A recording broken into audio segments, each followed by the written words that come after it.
Welcome back! My name is Baller Scuba. This is Video Games Over Time. We are still in 1981, and today we're going to talk about Galaga. The story of Galaga takes us back to Namco. We have talked about Namco a few times in our videos so far. Namco had released Galaxian, Pac-Man, and Rally X to arcades. Pac-Man, of course, is the most successful arcade game of all time. However, Galaxian was also quite successful. Namco created a large number of Galaxian arcade boards in order to try to keep up with demand. However, as sales of the game slowed, Namco found themselves with an excess of Galaxian boards and needed to figure out a new way to sell them. So Namco turned to Shigeru Yokoyama. Shigeru Yokoyama had worked for Namco for a few years. He had helped create QDQ, which we talked about briefly in our Pac-Man video. Yokoyama worked on 2 games to try and sell Galaxian arcade boards. The first game would become King and Balloon, which was released to arcades in June 1980. King and Balloon is a fixed shooter in which the player must shoot balloons while defending the king. The player only loses a life if a balloon reaches the ground, then carries the king away. The king does speak in the game, an early example of voice used in a video game. The game did prove particularly successful. The second game that Yokoyama created would use an upgraded version of the Galaxian arcade board, as suggested by other Namco employees. The idea was to make a game similar to Galaxian. However, Yokoyama wanted to improve on Galaxian. He got a team together to help. This included lead programmer Tetsuo Ogawa, graphic designer Hiroshi Ono, and composer Nobuyuki Onogi. Lead programmer Tetsuo Ogawa noticed a bug where enemies would fly off the screen instead of staying in formation. Yokoyama decided to use this feature in order to create a challenging stage. Yokoyama also worked on an upgrade for the ship. This upgrade would allow a rescued ship to fight alongside the player, creating a dual fighter that the player controls. Yokoyama showed the game to his co-workers at Namco, including to Pac-Man creator Toru Iwatani.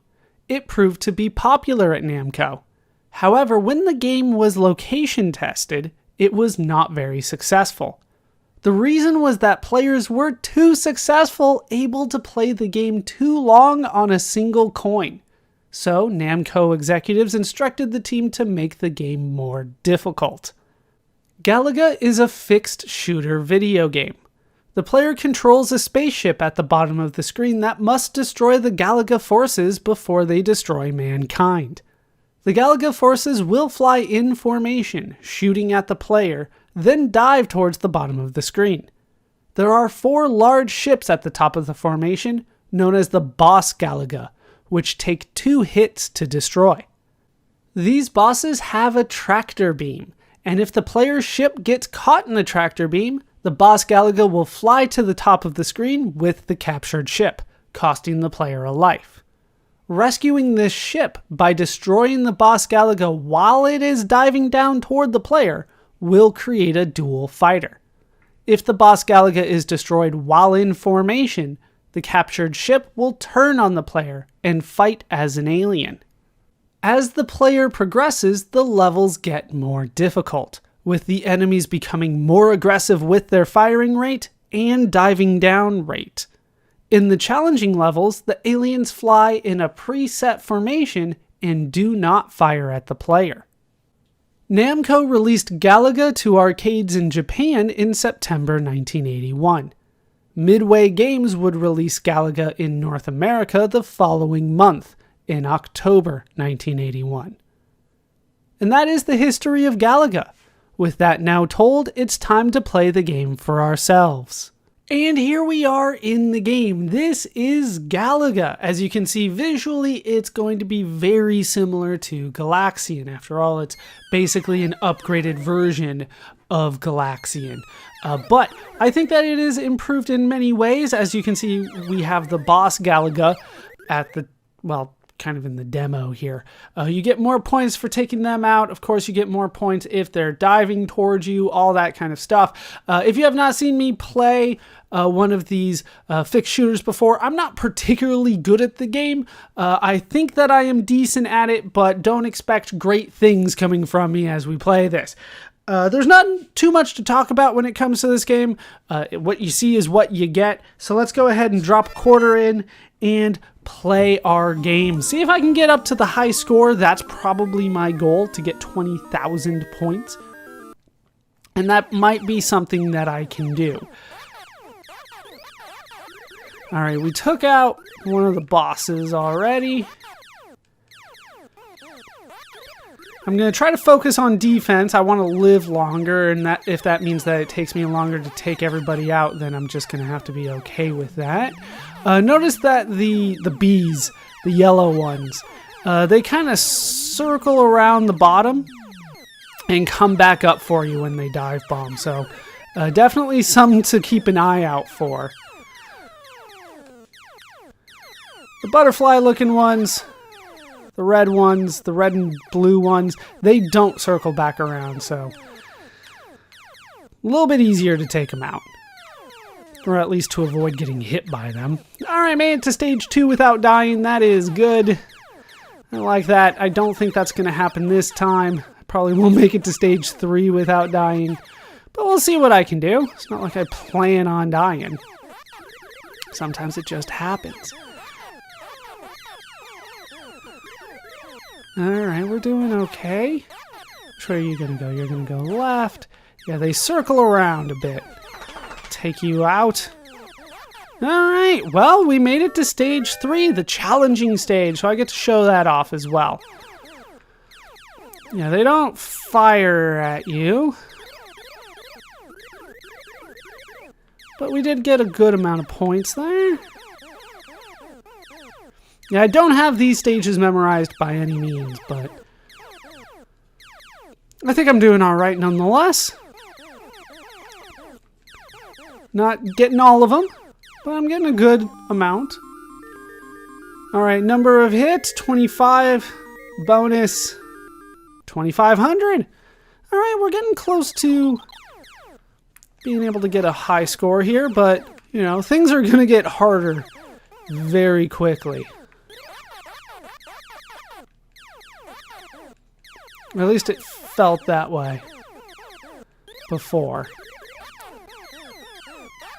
We're doing okay for ourselves, though. Oh, I thought... See, one went through and one didn't, so I thought they were both going to go through. Okay. Oh, and there is the tractor beam. I personally don't like using the dual ship. He went way faster at me than I thought. Am I not going to be able to make the high score now because of this? Nope. Wow, that guy just came right at me. Oh, that was bad. All right, yeah, hit miss ratio. I don't care about that. I don't care about my accuracy. I'm just trying to make it through. All right, well, we'll try at least one more time. I'm not sure I'm going to be able to match what I just did. History has not been good for me on second runs. Usually that first one's, you know, one of my best, so I'm going to hope, but I just don't know. All right, well, we're getting there.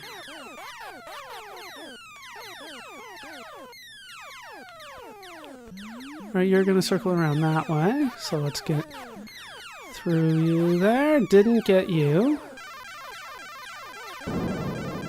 I thought I was fine there.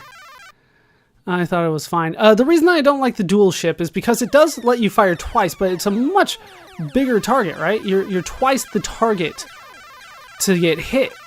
So it doesn't always work out well for me, and I end up getting hit more often than not when I get that upgrade, so to speak.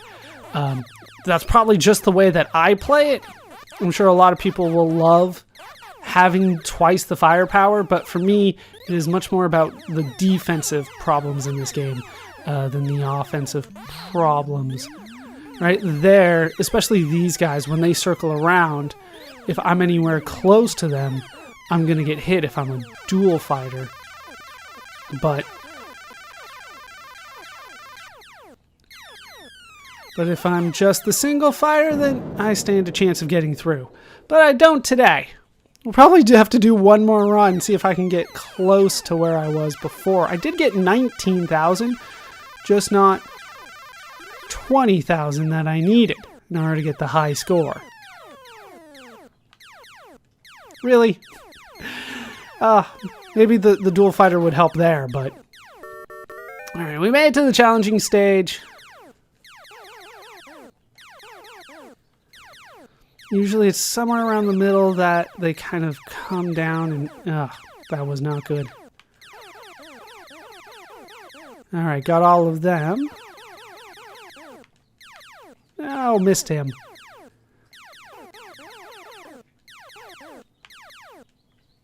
I always go right through them. Alright, how'd I do there? Number of hits, 28 for a bonus of 2,800. Alright, so we're doing a little bit better score-wise than I was last time, but I only have one life, and history has not been good to me on this stage.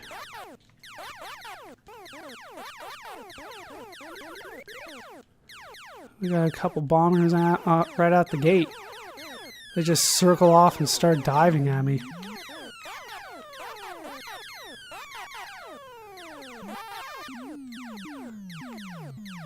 Alright, I don't like, see, that last one tails back. That's what got me before.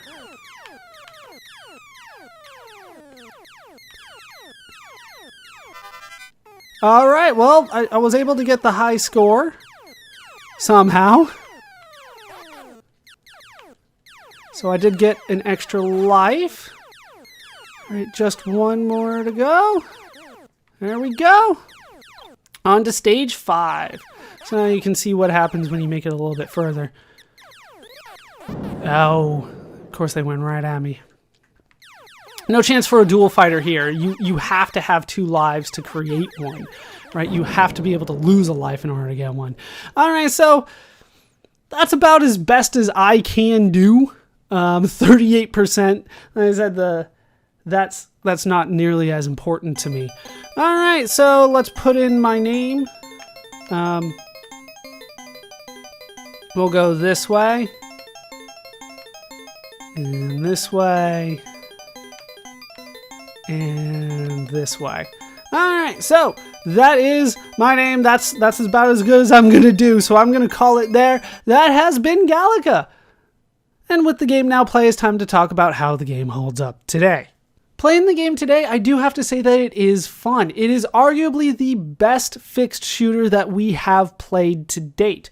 I haven't played too many of them, but we have played enough to kind of get a good sample of them. And I would say overall, it is the best for me. It is something that is fun for me in short bursts, probably because of my limited skill set in these games, but it is still fun. And I think that the only thing that is slightly worse in this game than Space Invaders would be the intensity. I still don't think this game kind of matches the intensity of Space Invaders, but I think it makes up for that more with the variety in the gameplay, with the graphics, with the sound. Everything else about it, I think, is better than Space Invaders. I think this is quite the improvement on Galaxian. It's hard not to compare the two since it is basically a sequel, an improved version of Galaxian. I think it is quite the improvement, even though at first look, you're probably not going to see the difference. I think that this is a better experience overall. And I can see why this was seen as an improvement, even though, once again, from the outside, graphics-wise, you're not seeing that big of a difference. Once you get into the game, it is definitely a better experience. So overall, I would say that this game is fun and is worth playing, especially if you are into shooters or into old retro games, especially arcade games. This is definitely worth a look. In terms of replayability, it's not very high for me personally. I've never really been interested in going for the high score or trying to to beat my friends or anything like that, but if that is something that interests you, this is definitely a good game for that kind of competition. But I would say it's worth a play in short bursts anyway, just for the history of it, for the fun, for a few minutes of the game. And that's my modern take on the game. At the time Galaga was released, it proved to be very popular. It would routinely make lists of the best-selling arcade games for years. The critics were also very positive on the game. In particular, the critics found the game addicting, loved the structure, innovation, and improvements over Galaxian. As time has gone on, the game has remained popular, and the critics have remained positive on the game. The game is often cited among the greatest video games of all time. High score tournaments for the game are still held today. As of recording this, the current world record is held by Jordan Dorrington, who scored 20,980,450 points. Galaga is seen as a sequel to Galaxian, but Galaga would spawn its own sequels and ports. We will keep track of these as we continue. Namco, with another hit on their hands, would continue to be a dominant force in the video game industry. We will, of course, talk about Namco again in the future. As for the game's director, Shigeru Yokoyama, we will hear from him again as well, as he would continue to work in the industry. We will also be hearing from the lead programmer, Tetsuo Ogawa, the graphic designer, Hiroshi Ono, and the composer, Nobuyuki Onogi again. They would also continue to work in the industry, and we will talk about their accomplishments again. That will do it for the story of Galaga for now. My name is Baller Scuba. This has been Video Games Over Time. Thank you so much for watching, and I hope to see you in our next video when we'll get a party together.